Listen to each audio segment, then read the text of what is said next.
Blog Talk Radio. What time is it? WH Radio.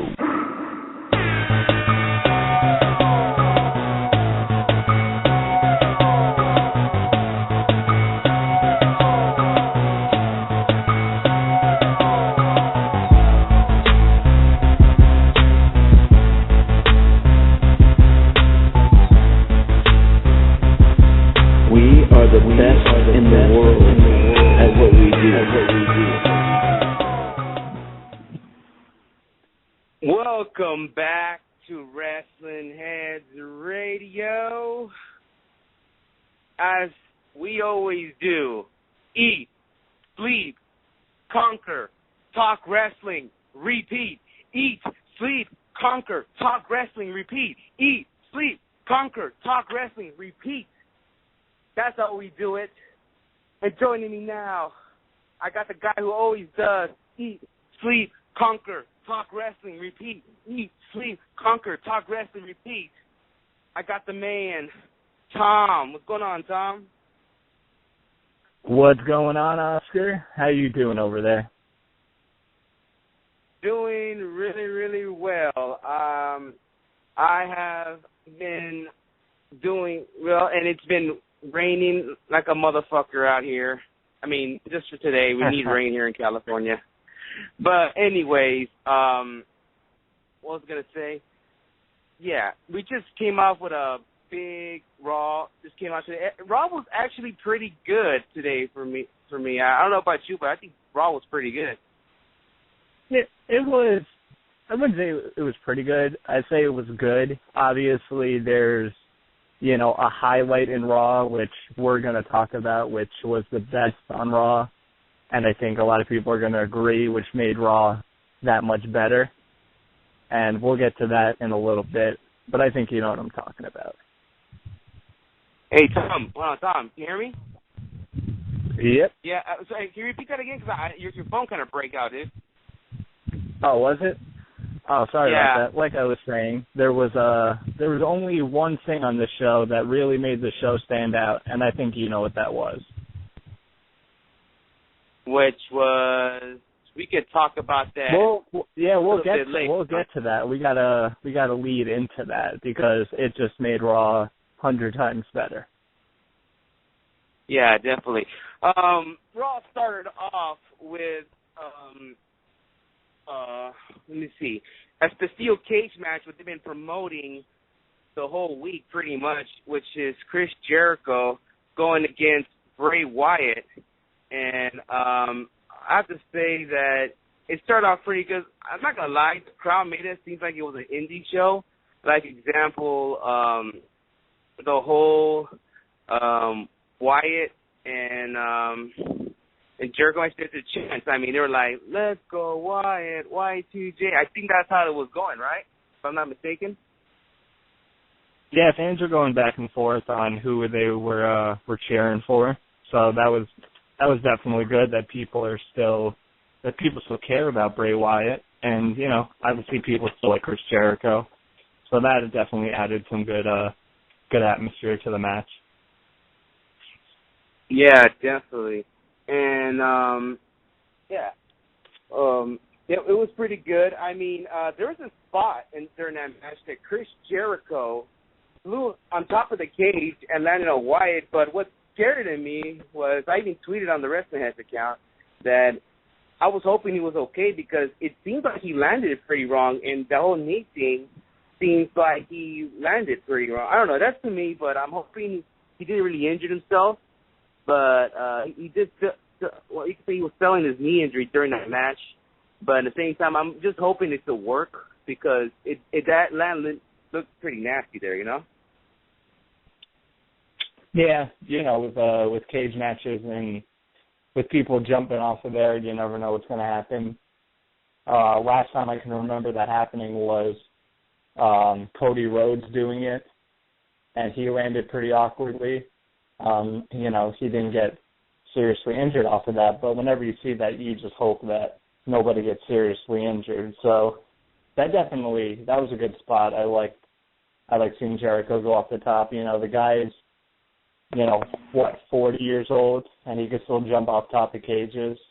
It just speaks to, the talent that he still has, that he can still do. Tom, you're speaking again? Hold on Tom. a sec. Let me see if I can make this New York connection better. Can you hear me now? Yeah, I can hear you now. It's this New York connection. This New York service we got over here. But like I was saying, it was a good spot from Jericho. The guy's 40 years old, and he can still jump off the top of cages. It just speaks to the guy's ability. Guy can still go out there and pull out some crazy stuff. Hey, Tom, you're breaking out again, dude. I mean, am I? It's like you're speaking. Yeah, you're speaking and it goes low, like the volume goes low, dude. I'm just hoping our listeners doing that, or it's just my phone, dude. But that's what it seems like. That's what it's doing. I don't know. Can you hear me perfectly now? Yeah, I can hear you perfectly now. Okay. Anyway, like I'm going to say for the third time, Jericho can still go. Guy's 40 years old. He can jump off the top of a cage. The guy is still can go in the ring. Yeah, definitely. Yeah, definitely. It was a great opener, I have to say. It started off pretty well. Yeah, but anyways, that was how it started off.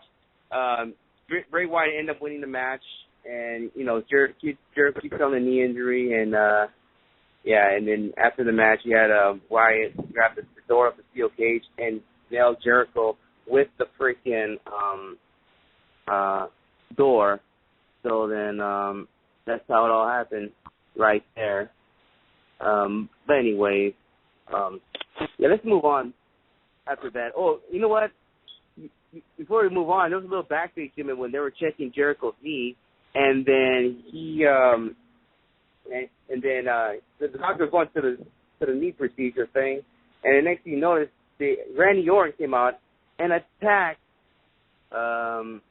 attacked Chris Jericho, and Jericho.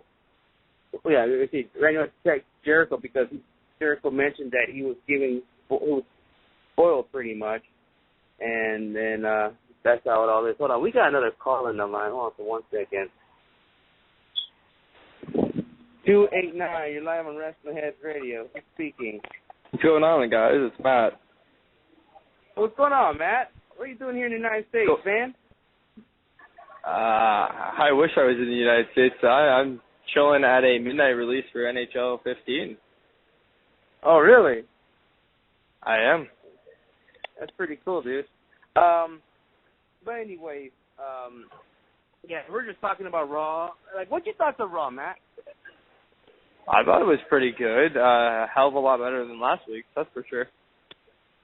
Hell yeah, way better. But especially with the NXT guys getting on.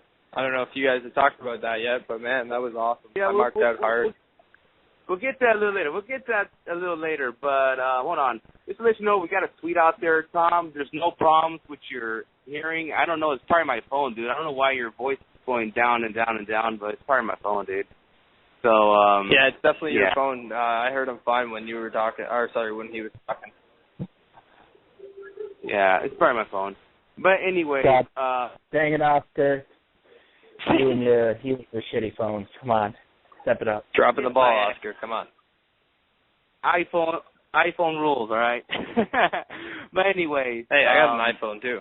How about let's just go with the NXT talk, shall we? Like, today they're promoting the NXT TakeOver like crazy today. Like, they mentioned it, and they even mentioned the debut of Kenta for this Thursday. And no NXT 999 takeover. plugs. Yeah, no 999 plug. It was funny. Earlier today, Skip's like, don't mention 999 today. I'm getting tired of it. And look who mentioned it. Anyway. Oh, no. It's hilarious because I was on Xbox at the time with them and heard him say that to you, so that's pretty funny. Yeah. Yeah, it's funny. Like, remember how I sent you a direct message about something earlier, and, yeah. We'll talk about that a little bit. But, anyway, Yeah. Okay, they announced that Adrian Neville, Sami Zayn will team up against Tyler Breeze and Tyson Kidd in a tag match on Raw, which they end up having that match, and it was an okay match. I'll tell you that right now. Adrian Neville, he got a great crowd reaction, especially when he's doing all those flips and shit. And then the Red Arrow, it seems like he impressed the fans who just follow NXT, and they love that Red Arrow move.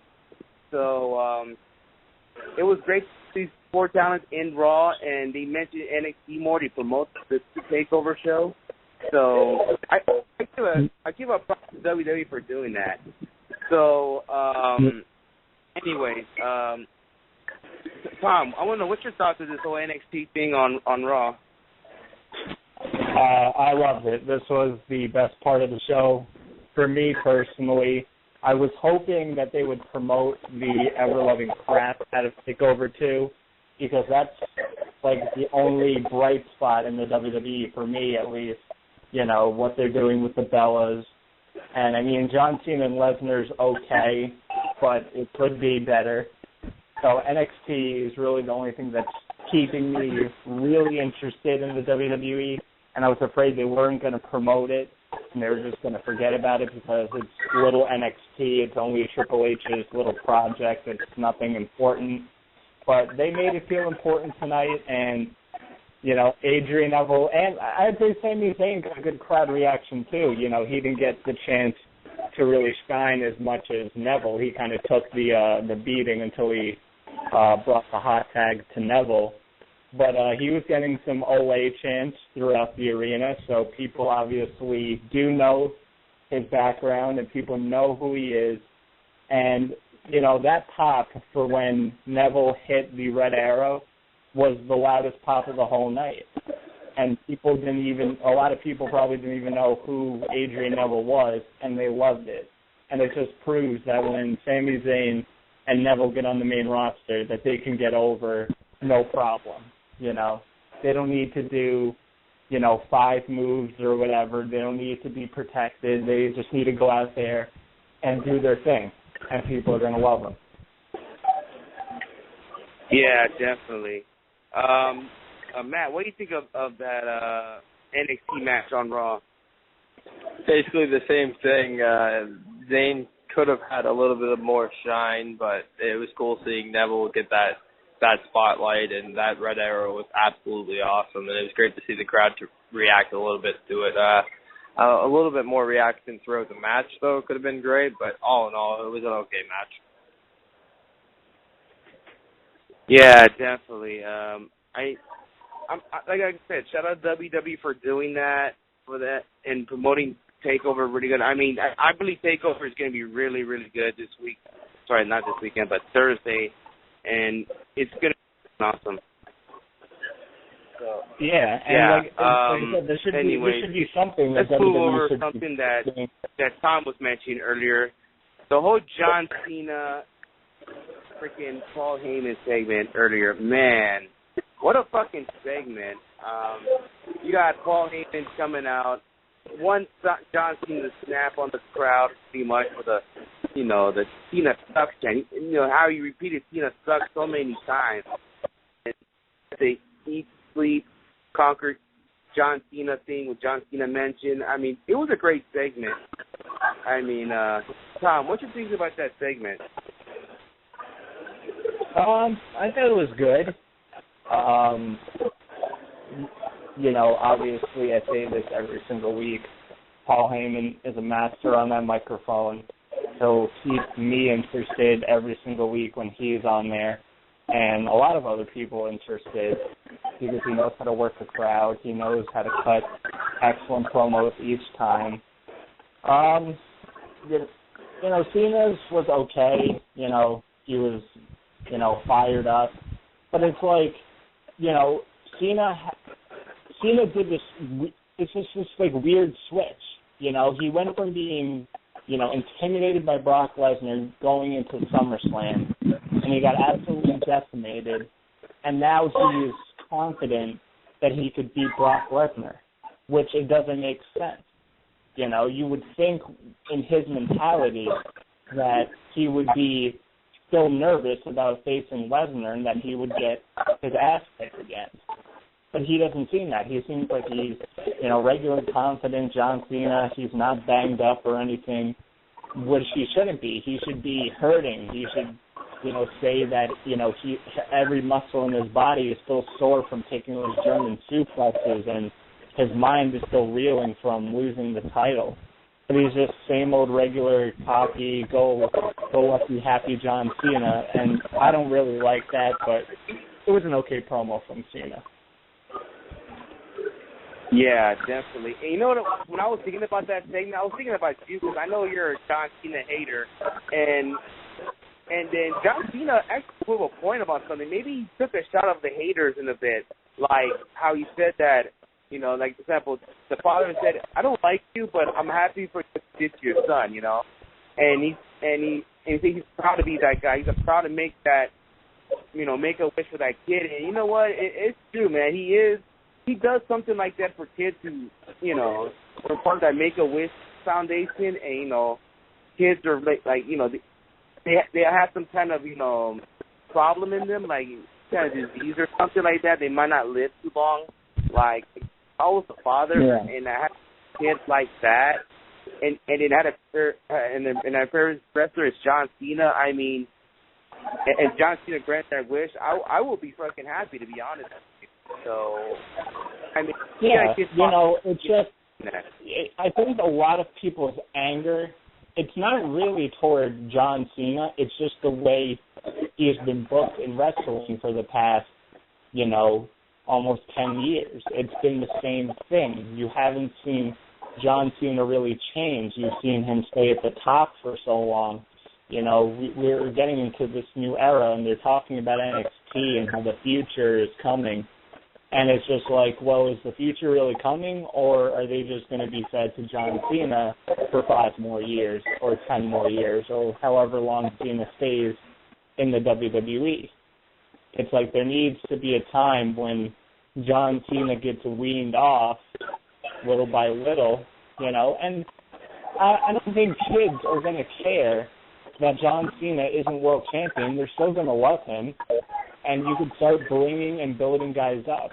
It's just WWE just needs to know that John Cena, they need to stop just relying on him. You know, start building up new stars. And you know what? Maybe there's, you know, a guy like you said, a guy like Sami Zayn is such a likable character and is such a likable guy that he's the perfect guy to do, you know, Make-A-Wishes as well. You know, and everybody knows what Sami Zayn can do in the ring, and I think he would be a different type of person other than John Cena, where he goes out and, you know, he sells differently and he does his whole style differently, but he's still that lovable baby face. And everybody's going to love Sami Zayn. It's not just the kids. It's, you know, all the people on the internet love him because of his in-ring skills and what he's done on the indie scene. So, I don't know. You know, I guess that's true in a sense about Cena. It's like people say, we like John Cena the person, but we hate John Cena the character. Yeah, definitely. I want to pass on to Matt. Matt, what was your thoughts of that John Cena, Paul Heyman segment on Raw? First of all, I apologize for the background noise, but I couldn't agree more with what Tom said, honestly. He hit the nail right on the head. Yeah, definitely. Yeah, like I said, man, you're kind of right, Tom, about like how people can't stand John Cena because of his wrestling moves and all that stuff. And yeah, I never hated John Cena. I never was a fan of him. I'll never buy his T-shirts. I'll never buy his freaking hat, wristbands. I wouldn't ever do that. You know, he's not one of my top 10 favorite wrestlers of all time.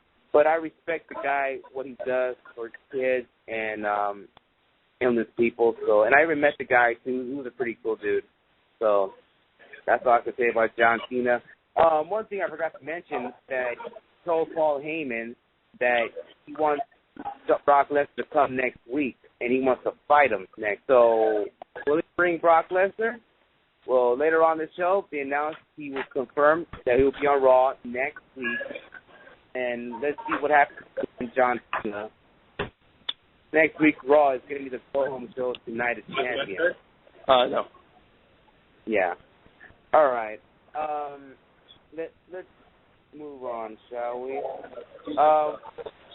Okay. I heard a little rumor going on. I mean, just a little rumor. But during that match between Adam Rose and Titus O'Neil, one rumor I heard that one of the Rosebuds, which I couldn't see at first, was the Greek god Papadon. Tom,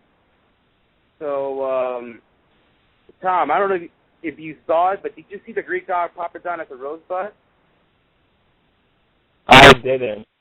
Well, I was trying to pay attention. I was, you know, and to be all honesty, when Adam Rose comes on, I'm kind of turn away from the TV or kind of mute the TV just because I've lost any interest in the Adam Rose character. It's just one of those characters that the main roster booking team and creative team is completely botched. You know, he was at least somewhat interesting in NXT. Now I just don't care. But I didn't hear that rumor. But you know what? Like Slater Gator should be in the tag team title picture because Titus O'Neil actually entertains me, and so does Heath Slater. And you know, they could be a funny team, and they could be a good addition to the tag team roster, which is very small right now. Yeah, definitely.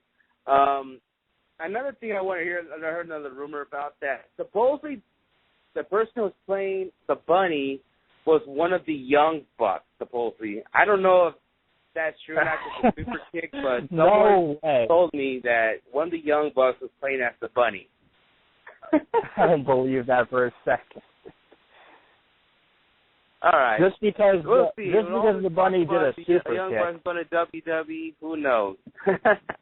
But anyway, yeah, Adam Rose super kick. You know, that how that wasn't one of the Young Bucks because it was a sloppy super kick.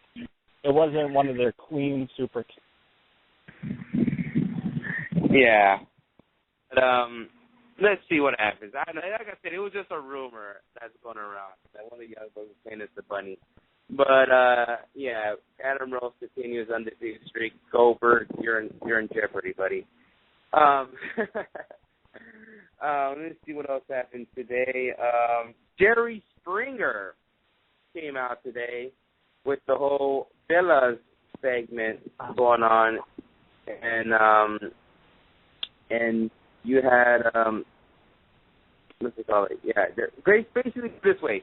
That segment is like if you watch the Jerry Springer show, but instead of seeing a black dude came out of nowhere and socked a Nazi or KKK dude out of nowhere, it's just, you can see he added a lot of drama into it. Like, example, the Bellas came out and then they had their parents at the time, John, mentioning that, how they're heartbroken because, they're not getting along. And then they actually had the little brother come out and siding with Bree, then over Nikki, then a fight goes on with Nikki and Bree, and they actually landed on top of Jerry Springer, and then and it just went out of control. The bodyguard from Springer and the sister, the brother, the referee, they're all trying to break up the fight. It's basically just like watching a Jerry Springer show, and which I don't know if this will work or not, but did Jerry actually mess up his ankle? That's the question right now for me. But, Tom, what do you think about that segment? If I'm going to be honest, and excuse my French, ladies and gentlemen, all the listeners, but I fucking hated this. I fucking hate this feud. I wish it wasn't on TV. This whole segment sucked. I knew it was going to suck from the moment they announced it, Jesus Christ, what was the point of bringing out the brother? Made no sense.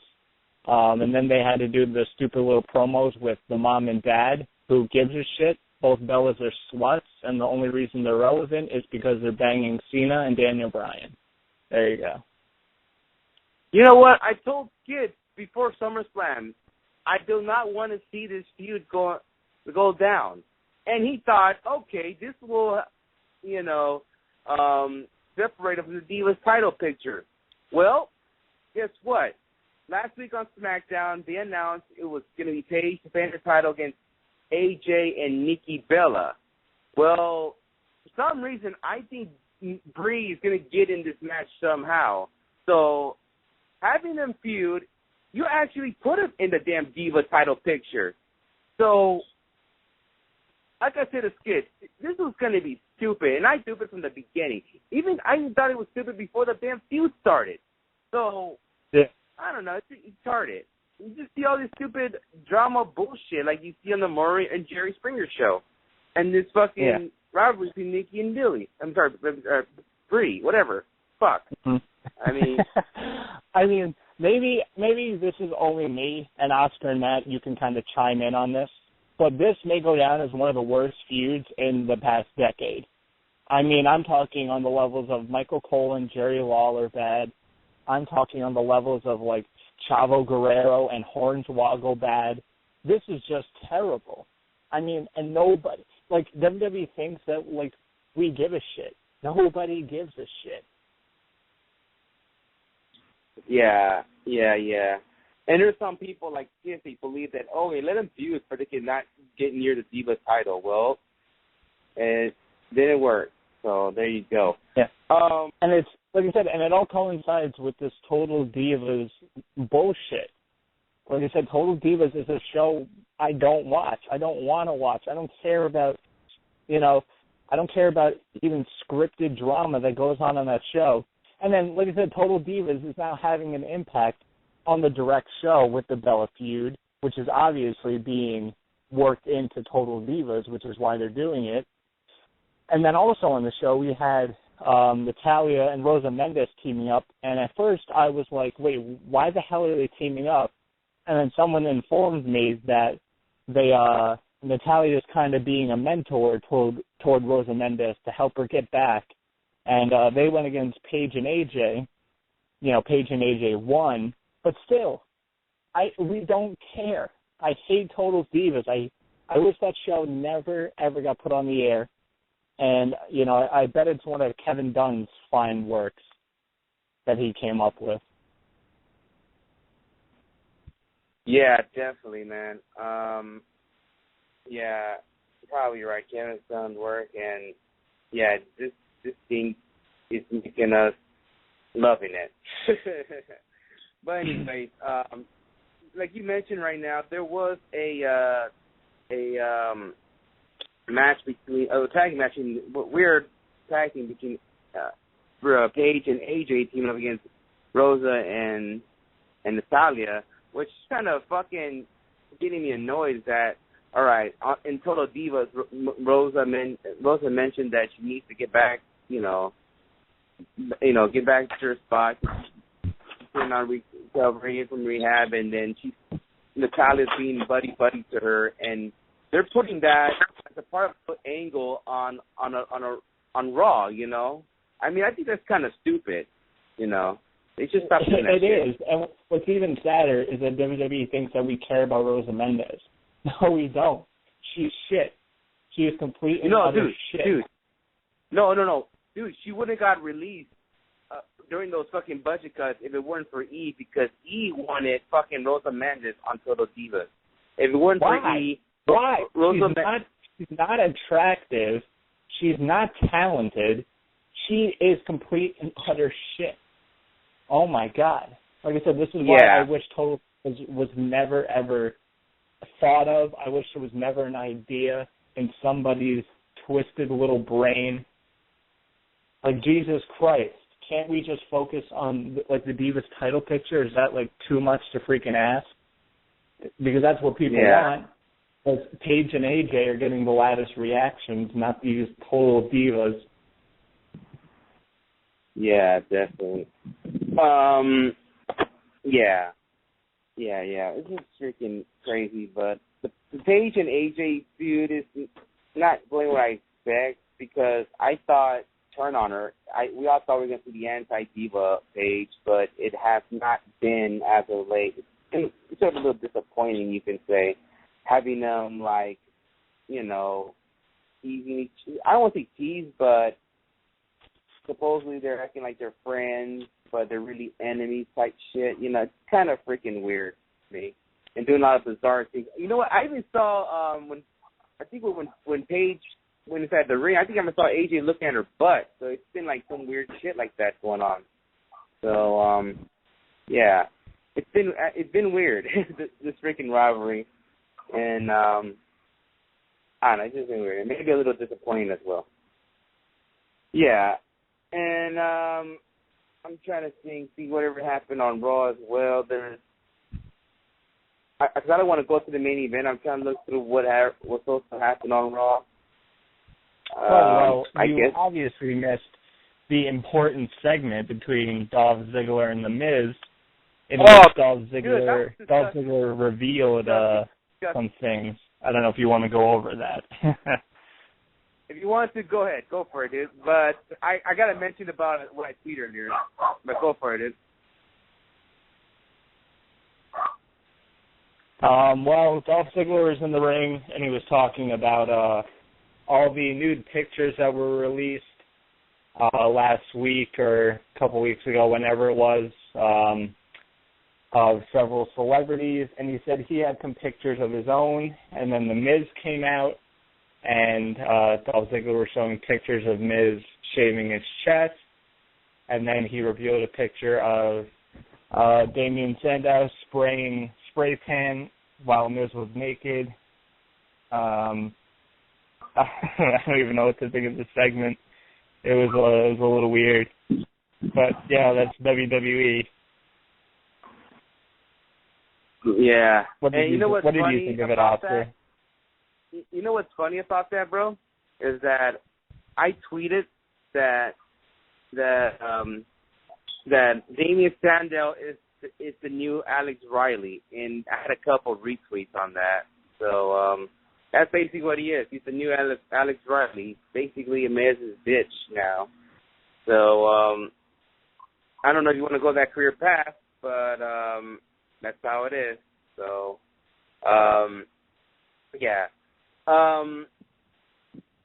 Yeah, that's what happened during that Miz and Dolph Ziggler thing. He basically embarrassed the Miz, and it was just straight out weird, bro.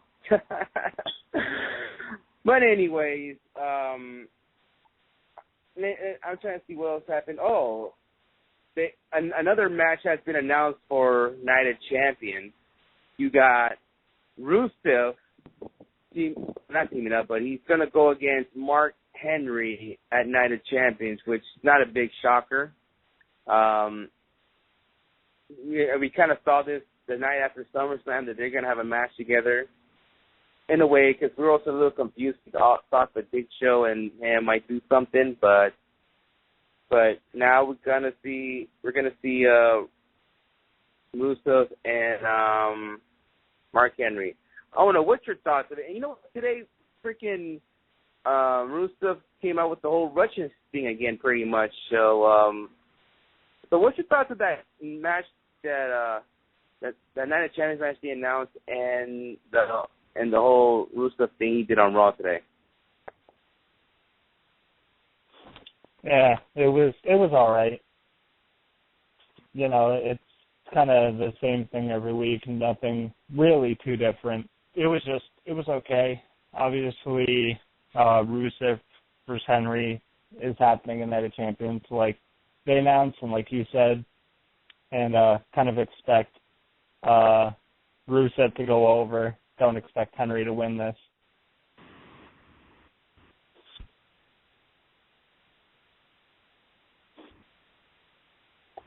Yeah, definitely, man. Yeah, it's kind of weird, and I don't know. I'm not really into looking at this match pretty much, but we'll see what happens between Rusev and Mark Henry, and what happened after that. I kind of see Rusev and John Cena feuding after this. So, yeah. We'll see what's going down. I mean, I don't know. Maybe Rusev and Mark Henry will shock us at Night of Champions. We'll see. I'm trying to see what else happened on Raw before we fucking, go into the main event. Yeah. We did have Stardust taking on Los Matadores. And another match was announced for Night of Champions. The WWE Tag Team titles are going to be on the line as the Usos defend against Stardust and Goldust. Stardust basically squashed the Matadores, and then they were walking up the ramp celebrating their victory, and then the Usos came from behind, hit them with the crutch, and ran Stardust and Goldust off. So that's another match that's going to happen at Night of Champions. I thought this was okay. You know, at least they're doing a feud for the tag team titles and not just doing something random. Yeah, definitely. They're gonna have another tag match between Russo and Stardust and Goldust. Like you said, they attacked them, they ran off. Yeah, but let's see what happens. I mean, well, actually, you know, Usos, like what you said, they're part of that tag team that I always mentioned that they need it, like at the face of the tag team division. They are it right now. It's tough for me to say because, you know, like growing up, went through the teams like the Heart Foundation or the Rockers. They could have been the face of that tag team division. Or like the Attitude Era, you got the Hardy Boys. They obviously was the face of that tag team division back in that day. But now today, I'm saying it's due to Usos, and it's bizarre. I mean, not bizarre, but it is what it is. You know, they're the face of the tag team division. Maybe some people don't like it, but hey, that's how it is. And you have them wearing shirts that seems like they're John Cena shirts, but they're really Uso shirts.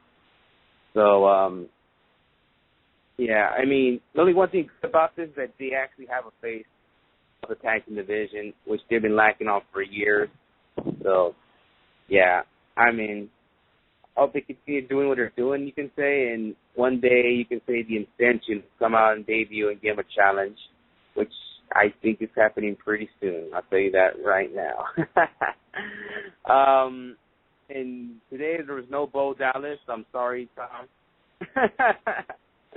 I know it was disappointing. Yeah, there's no Bo Dallas, but you get to see Adam Rose. That's all pretty good.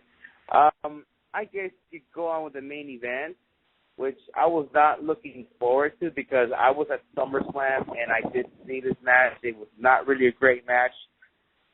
This one, I pretty much say it was pretty much the same thing until the whole Kane and Seth Rollins came out. The cage got lowered in, and they pretty much tortured Roman Reigns. So, I don't know. What's your thoughts of this match, Tom? I thought it was okay.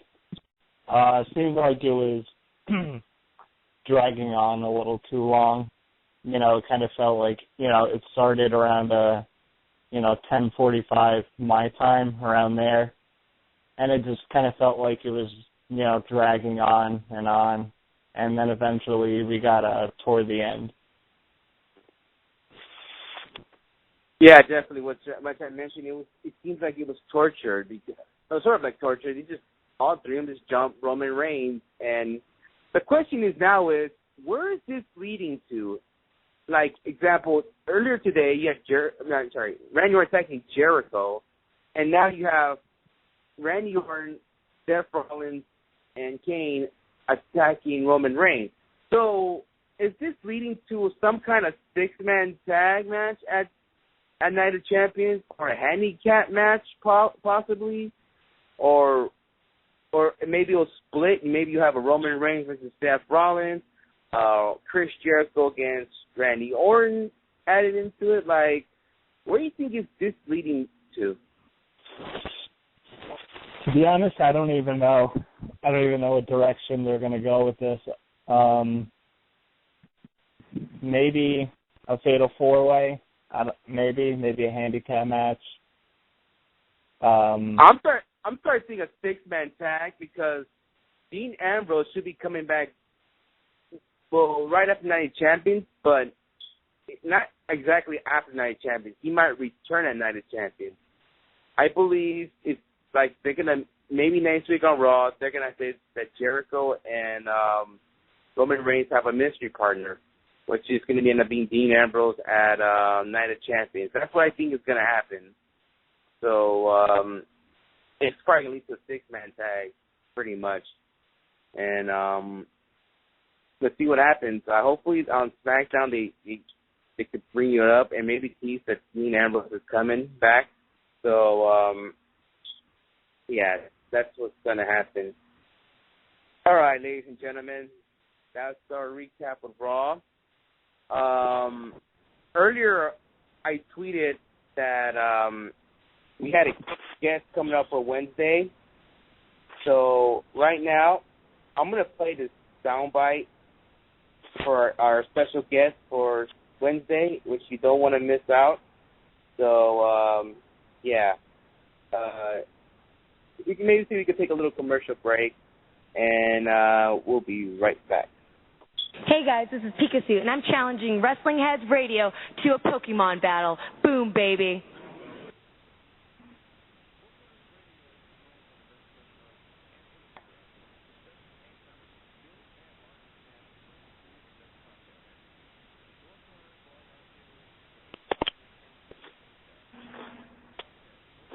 All right, I guess that other 4CR thing's not working, but yeah, if you don't know who I just played the soundbite to, that was Sue Young.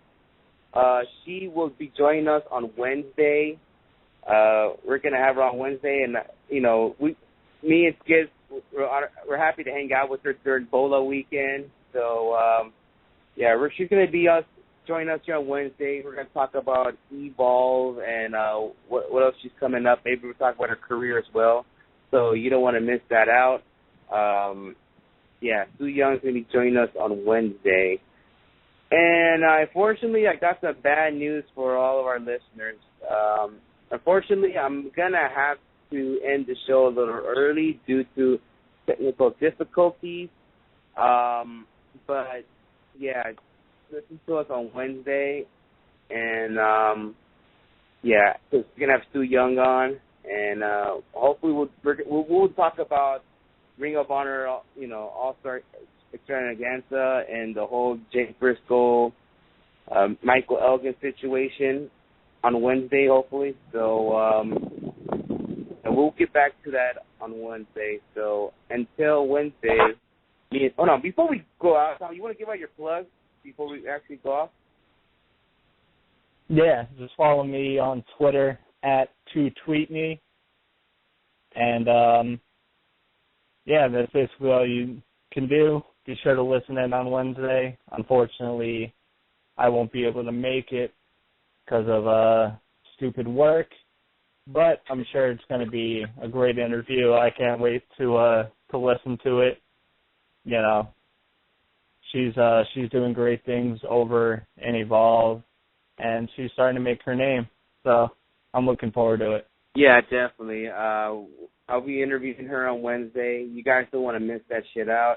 So, yeah, like I said, don't miss it out. And I want to let our listeners know I apologize that we have to end this early. And, yeah, until Wednesday. Hold on. Before I fucking end the show, you can follow me at Sinister632, Instagram, Twitter, Vine.